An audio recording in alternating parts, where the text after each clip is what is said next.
What's up guys, it's your boy Jordan, back with another e-commerce video. And in this video I want to talk about something that is on everybody's mind when they're first getting started out. I want to talk about how much capital I believe is required to start and grow a online business with Shopify dropshipping.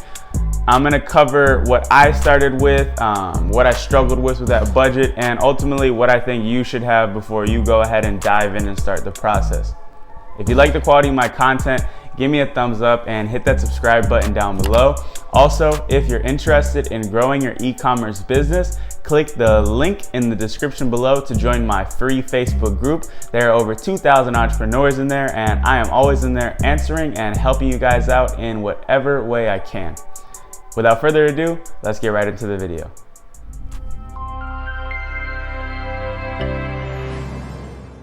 First and foremost, one of the main things that a lot of YouTubers and gurus fail to highlight when they're showing you the dream of having an online business is that there is capital and money that you need to have up front before you get started. A lot of people like to market it as you could just take these $5 budgets and you can scale them to $1,000 a day with no worries, and it's really easy and all that stuff. And sure, that is a possibility. That's the best thing about an online business, is that there is room for quick scalability. But unfortunately, that is not the norm, and it is likely that you're going to lose money going into this venture. Think of it as like starting any other business, because it is like any other business. You need capital to get started before you begin the process. Now, having said that, you also have to understand that there is definitely a benefit to the dropshipping business model in the fact that you don't need tens of thousands of dollars to get started before you get your business up and running, because you're not needing lots of capital to go ahead and buy all this inventory and get it stocked up in a warehouse somewhere. That's not an investment that you're gonna have to make. So there is definitely benefit to the model in terms of not needing to start with that much capital, but a lot of people market it as you need no capital or you need next to no money to get started, when this is far from the truth. When trying to come up with a figure to determine as the amount of money that you need to start Shopify dropshipping, it's quite difficult, because truthfully, you can start with less than $1,000 and find success with it, because the majority of the budget that you're working with is going to be used on testing products and going through products until you find one that is a winner, and then you can scale that and make profit off that. But before you find that first winner, you're just going to be straight up spending money with maybe a sale here, maybe a couple sales there, but you're not going to be getting that explosive return that you see in all these screenshots and all these marketing campaigns that people throw at you, because that's not the reality. You have to go through a bunch of losses and a bunch of lost products before you find one that eventually sticks. So now I'm going to share with you what I started with and how long it took me to find a winner. But just understand that you can find success with a low budget, but the process is significantly easier if you have more money to work with. So for me personally, I don't come from a family of business people. I don't come from a family with a ton of money to throw at me to venture my businesses. To be honest, the capital that I raised to start my business was money that I took from a student loan that I wasn't even supposed to spend on my own ventures, but I took it anyways because that was the only money that I had access to. So when I was just starting out, I had about $600 in my savings account to work with, and I was also working with a business partner of mine who had about $200 to $300 to work with as well. So in total, we had less than $1,000 to get started, get everything going, and start testing products. Before I launched my successful general store, I launched a niche store that failed drastically, and I lost $400 out of the $900 budget that we had to work with. So I started my general store with $500 to my name. Now, you might look at that as some grand success story, like I went from $500 to $1 million in sales. And while that did happen, there were other factors that happened along the road that allowed me to do that. In my case, with that $500 starting budget, we blew through all of that money in just about a month's time. Granted, there were a couple sales that came in, and it's not like I spent $500 to come back to $0, but after spending $500 to generate $500 in revenue, you lose money. You don't make money at the end of that process. So yes, we have $500 back in the account to work with again, but that is not profit. That is not money that I can take and spend all over again. So from there, we took that money and we just kept going and going and going, lost it all over again, and I was back to square one. So for me, I had to grind, I had to hustle and pick up a side thing, and which was editing videos, to get a little bit more capital to get things going again. And to be honest, it was incredibly difficult to keep sourcing this capital and keep failing. And I was asking my best friends for money. I was asking my grandparents for money. I was asking people close to me for money.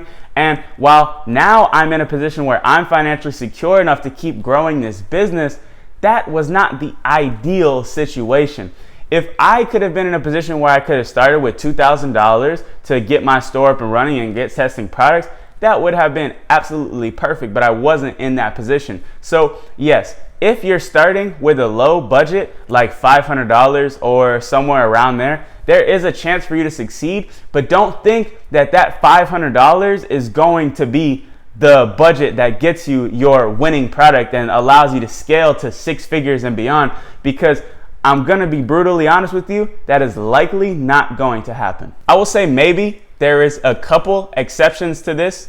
For example, if you're working with a one-on-one mentor who is guiding you and showing you everything that you need to do, you're going to be spending a lot less money figuring it all out because you already know what to do. But even when working with a mentor, you're gonna have to go through some losing products before you find one that's a winner and one that sticks. So that's kind of the first thing. And second, if you purchase a course or have some type of material, it's the same principle. If you have something to go off of and you know what to do, you won't have to spend that money to fail.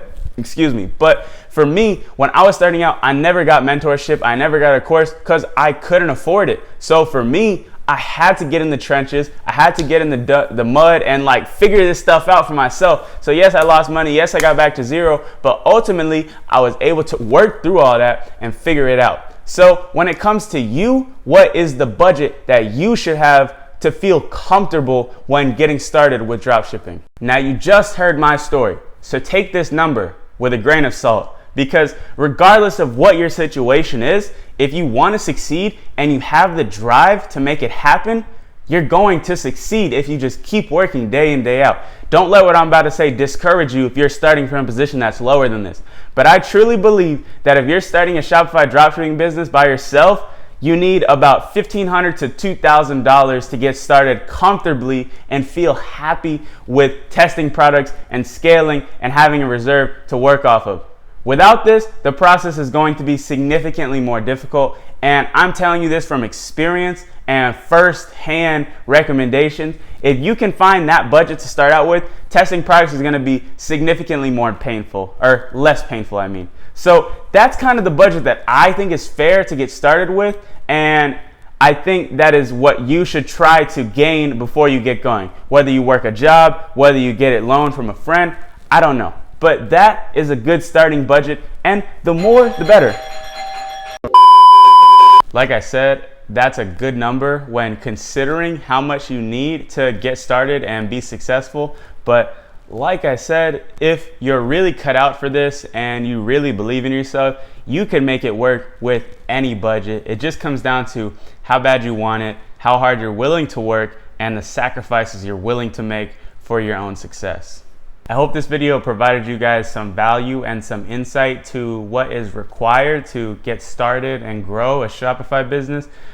There is no set number that you need before you get started. Ultimately, it comes down to your drive and your motivation for success, though having a budget to work with will make the process significantly easier. If you like this video, give me a thumbs up and hit that subscribe button down below. Join the family, I would really appreciate it. Also, if you're interested in growing your e-commerce business, you can join my free Facebook group in the description below. There are over 2,000 entrepreneurs in there, and I'm always happy to help you guys out. But for this video, that's all I have for you guys. So I'll see you in the next one. Peace.